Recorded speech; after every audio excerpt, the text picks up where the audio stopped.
Tidak ada urgensi untuk melakukan penahanan. Sekjen Mas Hasto Kristianto selalu kooperatif dan kita juga masih mengikuti proses pra-peradilan. Kalau alasan untuk melarikan diri, Mas Hasto tidak akan kemana-mana dan selalu patuh dan datang setiap kali dipanggil. Sebagai sekjen partai, beliau juga sedang sibuk mengerjakan banyak agenda partai, termasuk menyiapkan kongres, jadi tidak mungkin akan lari. Kami dari tim hukum Mas Hasto Kristianto akan menyampaikan beberapa poin yang perlu diketahui oleh masyarakat Indonesia. Di sini hadir Pak Todung Mulya Lubis, Pak Mardhani Ismail, Pak Ridho, dan Pak Yohanes Tobing, dan beserta DPP partai yang hadir. Terima kasih. Pertama,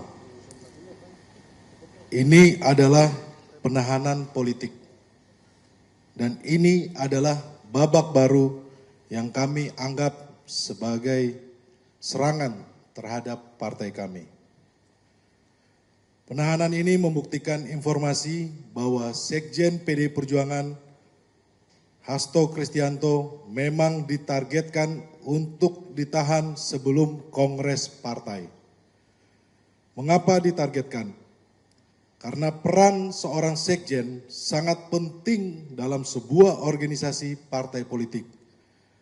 Penahanan ini adalah salah satu bagian dari operasi politik mengaut-aut partai. Tidak ada urgensi untuk melakukan penahanan. Sekjen Mas Hasto Kristianto selalu kooperatif dan kita juga masih mengikuti proses pra-peradilan. Kalau alasan untuk melarikan diri, Mas Hasto tidak akan kemana-mana dan selalu patuh dan datang setiap kali dipanggil. Sebagai sekjen partai, beliau juga sedang sibuk mengerjakan banyak agenda partai, termasuk menyiapkan kongres, jadi tidak mungkin akan lari. Terkait tindakan hukum yang dilakukan penyidik KPK dengan melakukan penahanan, kami menilai seperti yang sudah diketahui bersama, saat ini kami masih dalam proses pra-peradilan. Dan dalam proses itu tersangka tidak boleh ditahan tanpa melalui hakim pra-peradilan. Penyidik KPK tidak mengindahkan proses pra-peradilan kendati Pengadilan Negeri Jakarta Selatan telah menjadwalkan persidangan, bahkan telah menentukan hakim yang akan mengadili perkara ini. Sesuai ketentuan pasal 82 Undang-Undang Nomor 8 Tahun 1981 tentang Hukum Acara Pidana menyatakan bahwa jika dalam proses pra-peradilan, hakim pra-peradilan memutuskan bahwa penahanan tersangka tidak sah, maka tersangka harus dibebaskan. Jadi dalam proses pra-peradilan, tersangka tidak boleh ditahan tanpa izin dari hakim pra-peradilan.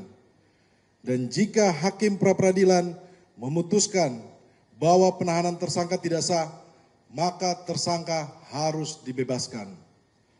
Catatan politisasi hukum. Sejak awal kasus ini muncul, semua orang bisa melihat bagaimana pada bulan Juni 2024, pada hari yang sama, Mas Hasto dipanggil oleh Polda Metro Jaya dan KPK untuk kasus dugaan hoax dan kasus dugaan suap Harun Masiku yang sudah ingkrah.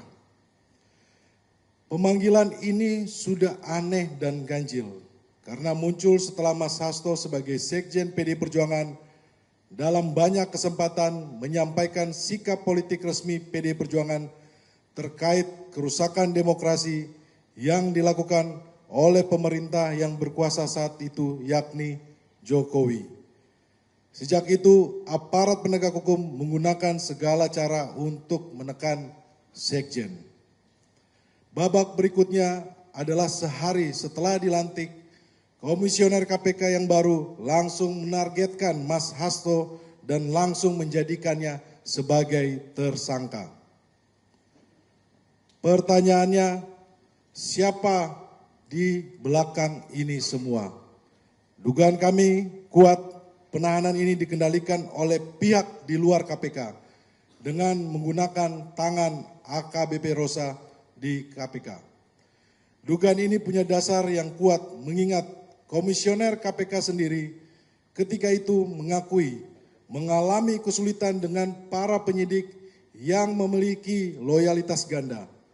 Dalam rapat kerja dengan Komisi 3 DPR RI 1 Juli 2024, Wakil Ketua KPK Alexander Marwata menyatakan kesulitan menjadi pimpinan KPK karena tidak tahu penyidik, pegawai KPK loyal ke siapa. Masih ada jalur perintah atau komando dari instansi asal sehingga terjadi kepatuhan dan loyalitas ganda pada perintah pimpinan. Dan situasi ini belum berubah sampai saat ini. Perlu digarisbawahi bahwa PD Perjuangan menginginkan KPK yang independen, profesional, dan bebas dari intervensi dari pihak manapun. Kami akan mengikuti pra-peradilan karena mekanisme pra-peradilan adalah hak hukum kami dan Pengadilan Negeri Jakarta Selatan telah menjadwalkan sidang pada 3 Maret 2025. Kepada seluruh kader keluarga besar PD Perjuangan, kami minta tetap tenang dan solid di bawah kepemimpinan Ketua Umum Ibu Megawati Soekarno Putri. Semua kegiatan dan aktivitas partai saat ini dipimpin langsung oleh Ketua Umum Ibu Megawati Soekarno Putri.